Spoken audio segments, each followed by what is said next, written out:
என்றும் அழைக்கப்படும் புத்தர் ஒரு ஆன்மீக தலைவர் மற்றும் தத்துவஞானி ஆவார். அவர் புத்த மதத்தை நிறுவியவர். பிறப்பு மற்றும் இளமை பருவம். சித்தார்த்த கௌதமர் நேபாளத்தில் உள்ள லும்பினி என்ற இடத்தில் கிமு 563 அல்லது 480 ஆண்டில் பிறந்தார். அவர் சாக்கிய குலத்தைச் சேர்ந்த ஒரு அரச குடும்பத்தில் பிறந்தார். அவர் ஆடம்பரமான வாழ்க்கையை வாழ்ந்தார். ஆனால் மனித வாழ்க்கையின் துன்பங்களால் அவர் ஆழ்ந்த வருத்தமடைந்தார். துறவரம் மற்றும் ஞானம்.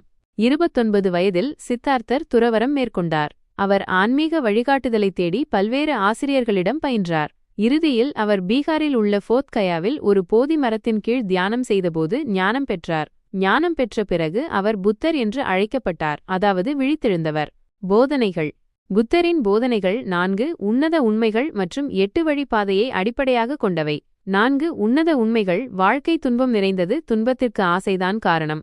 துன்பத்தை நிறுத்த முடியும். துன்பத்தை நிறுத்த 8 வழிப்பாதை உள்ளது. 8 வழிப்பாதை: சரியான பார்வை, சரியான எண்ணம், சரியான பேச்சு, சரியான செயல், சரியான வாழ்வாதாரம், சரியான முயற்சி, சரியான கவனம், சரியான தியானம். புத்தர் கருணை, இரக்கம் மற்றும் அகிம்சையை வலியுறுத்தினார். அவர் சாதி மற்றும் சமூக நிலையை பொருட்படுத்தாமல் அனைத்து மக்களுக்கும் தனது போதனைகளை வழங்கினார்.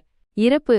புத்தர் கிமு 483 அல்லது 400 ஆண்டில் இந்தியாவில் உள்ள குசிநகரில் தனது 80வது வயதில் இறந்தார். புத்த மதத்தின் தாக்கம். புத்த மதம் உலகெங்கிலும் பரவியது, குறிப்பாக ஆசியா முழுவதும். புத்தரின் போதனைகள் மில்லியன் கணக்கான மக்களை ஊக்கப்படுத்தியுள்ளன, மேலும் அவை இன்றும் செல்வாக்கு செலுத்துகின்றன. புத்தர் குறித்த சில கூடுதல் தகவல்கள். புத்தர் தனது போதனைகளை பாலி மொழியில் வழங்கினார். புத்த மதத்தில் தேரவாதம், மகாயானம் மற்றும் வஜ்ராயனம் என 3 முக்கிய பிரிவுகள் உள்ளன. புத்தரின் போதனைகள் தியானம், மன அமைதி மற்றும் மகிழ்ச்சியை மேம்படுத்துகின்றன. புத்தர் குறித்த இந்த தகவல் உங்களுக்கு பயனுள்ளதாக இருக்கும் என்று நம்புகிறேன்.